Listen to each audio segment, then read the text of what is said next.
The COMELEC sees last-minute substitution and withdrawal from admin allied bets ahead of the 2022 elections. Vice presidential aspirant Senator Tito Soto tops the recent SWS preferential survey for a vice presidential post. The health department logs less than 2,000 fresh COVID-19 cases, 4.5% of the recent batch of tests. MMDA Chairman Benhar Abalos believes NCR could shift to the lowest COVID-19 alert level next month. And the Metro Manila Film Festival will return to cinemas with 8 films in the official lineup.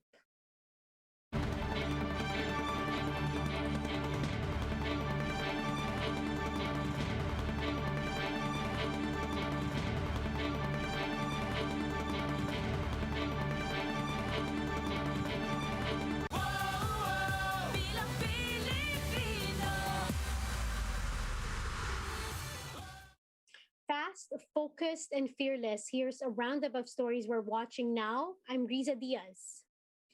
As the deadline for substitution of candidates for the 2022 elections approaches, some parties are shuffling their candidates in a political rigodon. Mian Los Baños with a story.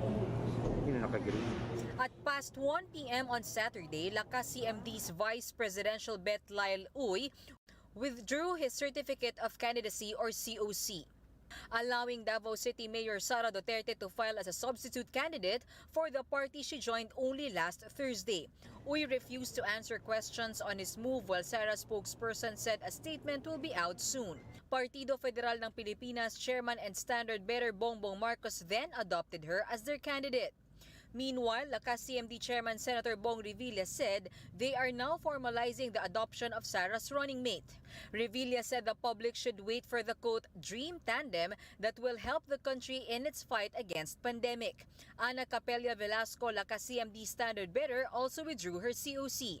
Hours later, PDP Laban bet Senators Bato de la Rosa and Bongo followed suit. They were accompanied by longtime ally President Rodrigo Duterte, who chairs the ruling party. Go, however, is not completely out of the race as he will now be running for president under the Federalismo ng Dugong Dakilang Samahan or PDDS, replacing the party's original presidential bet, its founder Grepor Belhica. At kayo na po ang assistant niya. This leaves PDP Laban without presidential and vice presidential candidates, at least for now. Are you running for senator? Vice President. Kakalabanin niyo po ang anak ninyo, sir? Kakalabanin niyo po ang anak ninyo? Sir? Five daw siya. Natatakot siya ng five. Nag-file ba? Nag-file? Yung anak ko nag-file ba? Nag-file na, sir. Kanina, sir. 1 p.m. Sumasagot sa presidente. Sumasagot eh. Matutumbo na, ma'am. Hindi na lang ako. Presidential Communications Secretary Martin Andanar explained that Duterte will go back to COMELEC on Monday to file his COC as a substitute vice presidential candidate. Sa Monday, babalik si Presidente dito sa COMELEC para magpa-file ng kanyang candidacy for Vice President. For Vice President? Okay, so abangan natin ang sunod na kabanata. Go admits that the decision to vie for the presidency was partly because of Sara's vice presidential bid. Mahal ko si Pangulong Duterte. Ayaw kong merong masaktan at sumama ang loob. Ako po, kung kailangan po umiwas ako po'y umiwas. Alang-alang na lang po kay Pangulong Duterte at sa mga sambayan ng Pilipino. When asked whether he is ready to be the next president, given that he only has 3 years of experience in politics, Go has this to say. Araw-araw ko po, alam ko po ang trabaho ni Pangulong Duterte. Gagawin ko po ang lahat ng aking makakaya tulad ng ginawa ni Pangulong Duterte. Go also said he's ready to face his contenders, including Sara's possible running mate. 40 days na po akong kandidato bilang Vice President. Ako po'y nasagasaan. Kailangan ko pong bumangon para sa mga kapartido ko at sa sambayan ng Pilipino. lalong-lalo na kay Pangulong Duterte. Kailangan ko pong bumangon para sa kanila. Kailangan kong ipaglaban. Save the legacy, save the party. Reporting for News 5, Mean Los Baños, we are One News. Now, here are other related or election-related stories we're keeping our eyes on. And I think if he will not participate, this Makabayan Chairperson Neri Colmenares is calling all democratic and freedom-loving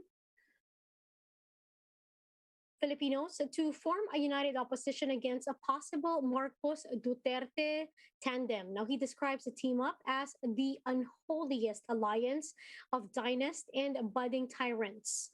Colmenares believes it's not too late to prevent them from getting a grip on power. Presidential candidates Senator Manny Pacquiao and Vice President Leni Robredo have crossed paths in Cebu. The two officials are both sponsors in the wedding of the daughter of Cebu Representative Rodrigo Abellanosa. Now they are in vote-rich province to talk with various sectors ahead of the next elections. Now, meanwhile, Senate President Tito Soto continues to lead the vice presidential polls based on a recent SWS survey. Soto garnered 44% or more than 27,300 votes from the respondents. Davao Mayor Sara Duterte, who at the time was still running for a local re-election, got 25% of the votes. Now, behind them are Senator Kiko Pangilinan and Dr. Willie Ong. House Deputy Speaker Lito Atienza only received 3% of the votes, while 2% remain undecided.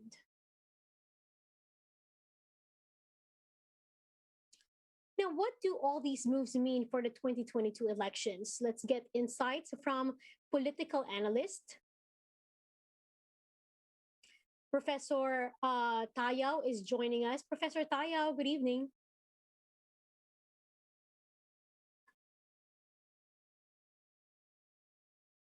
Hello, good evening. Sir, we'd like to get your reaction on Mayor Sara Duterte's running for vice president, then her father later on deciding to run for vice president as well.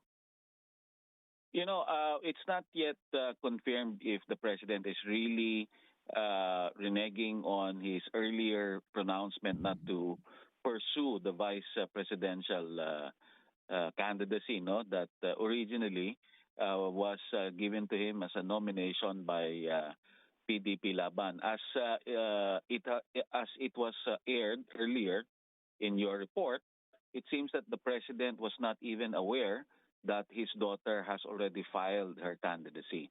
Hence, the question whether he is actually going to run against his daughter. So, also, as mentioned earlier, and rightly so, that Monday we may still see some developments, further developments in this regard.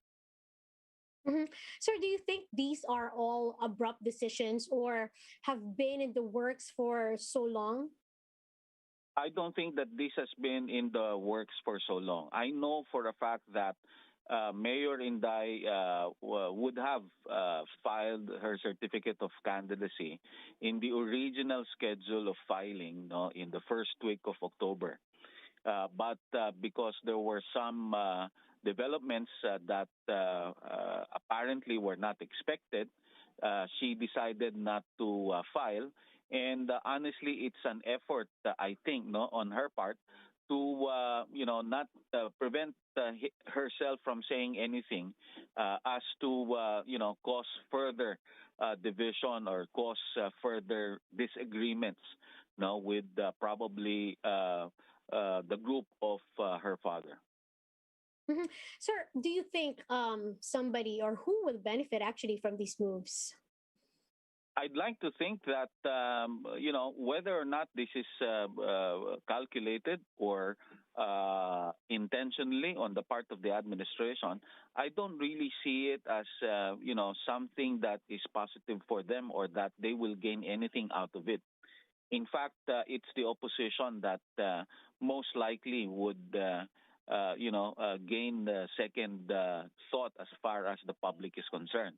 The only redeeming factor is just like the administration. It seems the opposition from the outset, no, from the very start, seems to have not been able to get their acts together and hence failed to come up with a common candidate. I'm not sure whether it is still possible for them to find some agreement and decide to field only a single candidate. Sir, what do you think can we expect now that the lineups of the candidates are almost set? It's difficult, really, again, Risa, to say anything, no, precisely because the kind of politics that we have is all dependent on personalities. It's difficult to second guess your friend, difficult to second guess your brother, sister, or even your parents for that matter. How much more to second guess how our political leaders think? In other words, unlike in other democratic settings where political parties actually are significant and therefore in terms of political actions, it's always programmatic. Ours is different in that everything depends on what the personality would decide to do. But sir, given that, I'd ask for your fearless forecast. Who do you think will win the presidential and vice presidential races for next year? It's difficult still. It's too early, Riza, to make any fearless forecast. Take note that in all presidential races before, numbers tend to change even at the last minute. So let's see. It's still a long way to go. Even if the survey says that it's only 2% or 5% remain undecided, I'd like to think that the 90 or 95% supposed respondents who are decided can still change their minds. Well, thank you, sir, for sharing with us your time and your insights. That was political analyst, Professor Edmund Tayaw. Thank you. Now, the country logs a little below 2,000 new COVID-19 cases, meanwhile, today, bringing the total caseload to above 2.8 million. The number of active cases is now at over 29,000, and 1% of the total number of cases. Now, new deaths for today amount to 238, higher than yesterday's 170. Now, the total number of deaths is now at over 45,000, or 1.61% of the total figures. Meanwhile, over 1,600 patients recovered from the disease today, pushing the total count to above 2.7 million. Over 4% of nearly 46,000 people recently tested for COVID-19 turned out positive for the virus. Now, MMDA Chairman Benhur Abalos is optimistic that NCR will shift to Alert Level 1 as early as December. Abalos said the recent plunge in the daily number of new cases in the capital permits more relaxed restrictions. With this, he is considering to revisit the rules on number coding, concentrating only on select rush hours. But Abalos emphasized that all of these are possible only if people will not become complacent. Well, ako personal kong opinion, no? I think it's very possible. Pero let's never be complacent, kaya the numbers will really show is going down. Now, the much-awaited Metro Manila Film Festival is set to return to movie theaters this year, starting December 25 until January 7. With this, Filipinos can watch 8 film entries of the annual film festival. MJ Marfori with a story. As movie houses open, a well-loved festival is also making its return to theaters. The 47th Metro Manila Film Festival is finally back on the big screen. Entries include A Hard Day, Huling Ulan sa Tag-Araw, Huwag Kang Lalabas, Kun Maupay Man It Panahon, Love at First Stream, Nelia, The Exorcist, and Signal Entertainment's very own Big Night. This co-production with Idea First, Quantum, and Octoberian explores a different side to the government's drug war through the story of a gay beautician portrayed by Christian Bables. A group of talents talking about basta may experience yung isa sa kanila na sa community nila may naging biktima ng riding in tandem, yung tokhang. But ang curious ako doon, they were laughing about it. They were making jokes, nagpa-punchline. Sabi ko, ganito na ba tayo? For as long as yung karakter ay merong gustong sabihin, I think gagawin ko siya. Joining Bables is a critically acclaimed cast, including Venice Film Fest Best Actor John Arcilia, Janice de Belen, Eugene Domingo, Gina Pareño, and Gina Alahar. For News 5, MJ Marfori, we are One News. Now, for more updates, visit News 5, The Philippine Star, and Business World Online. Visit our website, onenews.ph, for more in-depth analysis. You can also catch One News on Signal Play app. Register for a free account now at www.signalplay.com and stream One News live anytime, anywhere. I'm Riza Diaz. Mask on, wash hands, and stay safe, Philippines. We are One News.